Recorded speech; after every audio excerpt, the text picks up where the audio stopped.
YouTube fam, what's going on? Yo, yo, yo. So one of my friends sent me this video. It's very interesting. It's about Elon Musk starting his own party, but my thing is, what is his end game? Because it seems like he's burning bridges on both sides, the right and the left. Now, I'm not saying him creating his own party, which this video is about, is a bad thing, because maybe it's good, who knows? But it just seemed like he's putting himself in a bad light right now. I'm very curious to know what is his end game, whatever path that he's trying to create for himself, and is he doing it by the goodness of his heart and the American people? But let's check it out. Let's see what he got going on. Elon, I hope it's good, man. Polling his social media followers, asking if it's time to create a new political party that actually represents people in the middle. All right, could it actually happen? Antoine Lewis here now with a closer look. Antoine. So, of course, this was teased all yesterday in the middle of the breakup heard around the world. We're talking about the very in the midst of the public feud yesterday between Elon Musk, who suggested that it was time to consider another group of voters outside of Republicans and Democrats. Now, he posted this tweet on social media asking his followers if it were time to create a new political party in America that actually represents the 80% in the middle.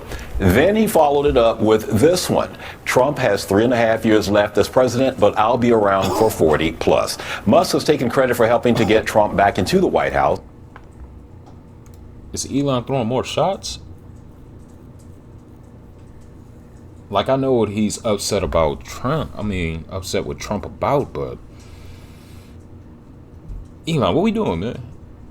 He's the president of the United States. He can make your life hard as possible. Why would you want to burn the bridge with this guy? Just because he didn't want to go along with the mandate for EVs. Comment in the comments. Let me know what's going on, because I'm going to do my own research, of course. But maybe it's somebody that has more information than me that they have right now. I'm willing to learn. With his money and media influence and intimate government knowledge during his time as a key member of Trump's administration, here's why political experts say political operatives, particularly Republicans, shouldn't take this threat lightly. What is not certain is whether or not there's room for a third party in our politics. And that's the question that I think we would have to answer. Lots of third parties have tried. Nobody's really ever broken through. Now, Musk's poll received over 5.5 million votes, with 80% actually empathizing with the idea. Now, those who voted included billionaire Mark Cuban, who actually reposted the poll. We also want to point out, Steve and Natasha, that the votes only represent followers of Musk and Cuban as far as the votes were concerned and tabulated. Yeah, right. Definitely starts a conversation, though. We appreciate it. All right. I don't know. What are you guys' thoughts? No, like I said, maybe it's a good thing. Maybe it's a good thing that America can we can deal with some type of change, because we know as corrupted as it can be on both sides. Like, I voted for Trump. I love everything Trump doing. I love the big beautiful bill, regardless of what Elon Musk is saying. But I know it's dirty on both sides of the field. I know it, because before Trump, I voted once for Republican. Other than that, I was Democrat. Unfortunately, I was brainwashed in the Democratic game that they were spitting to us, and I voted for him. Since Trump, he kind of revealed everything for me.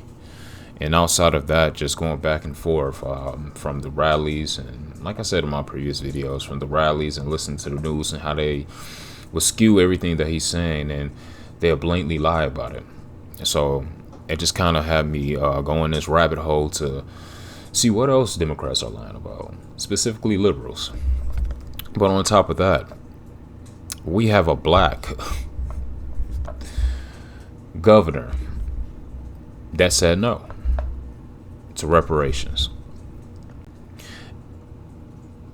I'm very curious how people are going to react on that.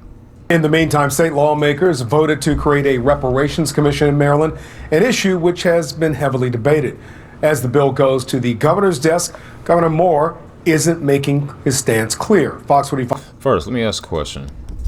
Do you guys believe that black people, as of 2025, do we deserve reparations?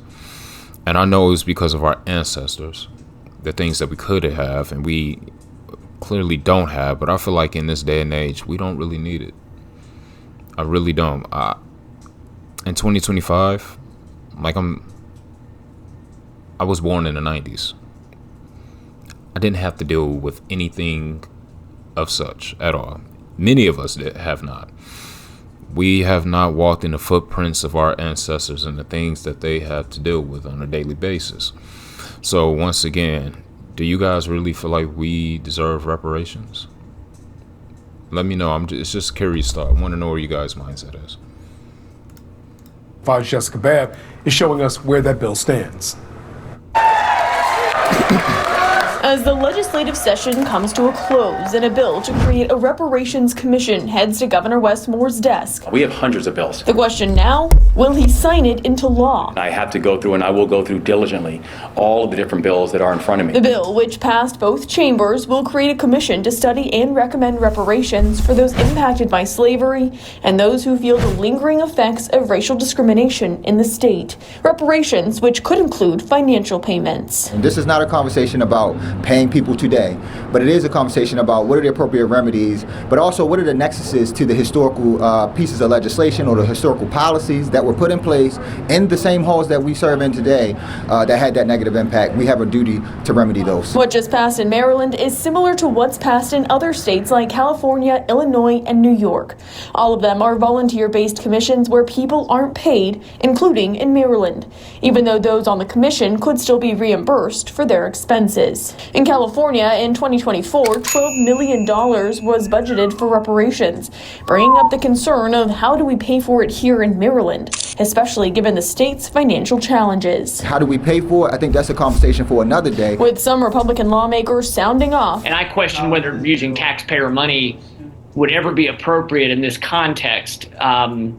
Even going back to when reparations were paid to survivors of the Holocaust, they went after companies, that were involved, not after taxpayers. Governor Wes Moore isn't making his position clear, not saying if he plans to sign the bill or let it become law without his signature. There is no doubt that the impact of slavery still continues to be felt on the people of this state, the northernmost southern state in the entire country.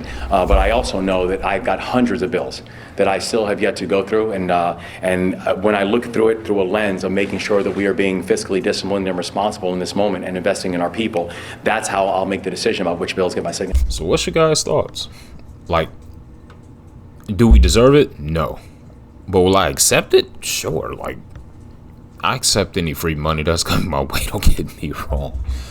But realistically, I believe we don't deserve it. I'm curious to know what your guys' thought is about ElON Musk and a black governor that actually against reparations. Comment, like, subscribe, and I appreciate you. Love you, YouTube family. Have a good day.